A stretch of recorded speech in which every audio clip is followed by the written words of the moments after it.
Chris Brown here from the Merry Gamers at PAX Prime, and we're talking to Simon from THQ about Company of Heroes 2. Welcome.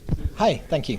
So this is the first sort of semi-public unveiling to select journalists about the sequel to one of the most popular RTSs of all time. How does it feel, and how nervous were you? It's really great to be able to finally let people get their hands on it. We've had a couple of showings so far, showing some of our new technology, like our new True Sight system and our cold tech weather system. This is great, though, to actually be able to let people get their hands on it, let press play it, and really kind of see what people think of all these new features we've added. Well, one thing that I found especially interesting is whenever you have a sequel to something, you still have to please those people who loved the first game, but you talked about three things that were notable improvements in Companies of Heroes 2, what we played today. Could you talk about those three? The True Sight, the cold tech, and I'm forgetting the last one. You can talk about it. Yeah, sure. Company of Heroes 2, what we really wanted to do, we wanted to retain the core essence of what Company of Heroes was. We didn't want to completely revolutionize and change the game. I mean, this is still to this day the highest rated strategy game of all time. It's a much loved title. It's got a huge fan base. So we wanted to make sure the game was still accessible and still fun to those guys. But we also wanted to improve it in sort of any way we could. So underpinning all of that is our new engine. We have a brand new engine for this, Essence Engine 3. It gives us a load of new sort of abilities with the game. You're going to see improved graphics, you're going to see improved strategic options, improved soundscaping, and that brings in some of the new technology that we're showing today. So one of the first things that we were talking about was the True Sight system. That's our new line of sight.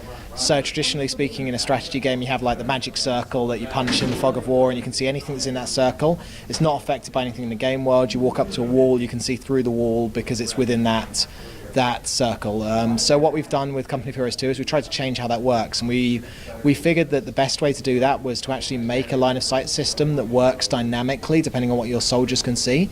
So if you walk up to a high wall and your soldiers can't see around it, you can't see around it. If there's a fire blowing smoke in front of you, that's going to block your line of sight. If you're moving through a forest, the trees are going to block your line of sight. And the reason we've done that is it gives players the ability to actually set up strategic ambushes for the first time. So no longer do you drive up to a wall, see a tank waiting the other side and run away. You're not going to see what's around that corner until you go around that corner. So it gives players the ability to set up ambushes and sort of strategically play that to their advantage. The second big change we've made is we've included weather in this game, and we've made weather actually an impactful medium. It's almost like a third player that's playing against both people on the map. It really is. One of the advanced maps we played, having fire and keeping your soldiers and your units warm was just so crucial. So yeah, in World War II and on the Eastern Front, weather played a huge role. Pretty much every military invasion of Russia from the time of Napoleon onwards has been thwarted by the Russian winter.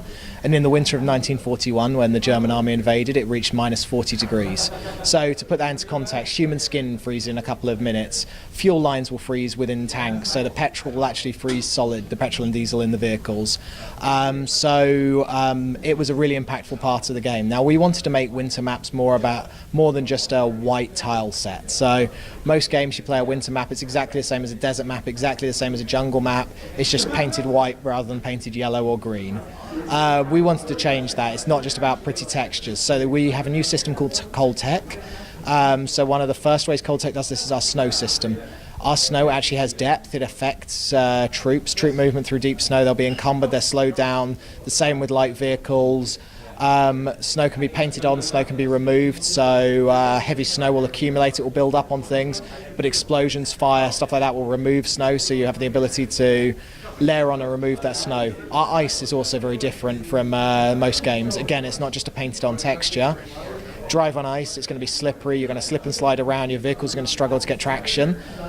But ice also has hit points, so drive a heavy vehicle over it, you're going to see the ice crack around you. You're going to cause damage. The more vehicles you drive over that, the weaker that ice is going to become. Now you can use that against your opponent. You can actually target the ice and take the ice out from underneath the tank, send it plunging into the depths and destroy it without scoring a single hit on the vehicle itself. So suddenly a smart commander can use a light tank to take out a heavy tank. If they're smart, they're maneuverable, and they target that ice and they use the ice against their opponent. And then the third way cold tech really plays into the game is the extreme cold system, the temperature that you were talking about earlier. So when you're playing one of our winter maps, it's actually going to get cold and your troops are going to suffer. So if you have infantry out in the middle of nowhere unprotected, they're going to gradually lose core body temperature until they catch hypothermia and they'll die. So the player has to be smart. When a blizzard blows in and a map becomes a lot colder, they need to hunker down, take cover. That will actually act as a windbreak. That will reduce the impact of the weather. Or if they want to warm those troops up, they're going to need to move them into a building, put them into a vehicle, or stage the territory by using their engineers to build fires to kind of keep those troops warm. So the weather really plays a dynamic role, and it can change the battlefield as the player's playing. So it's almost like we like to think of it as it's a third player playing against both people on the map, and it really changes up the way that the game's played. Now it's coming. The game's coming out in 2013, so I'm sure there's a wealth of stuff that you can't really talk about yet.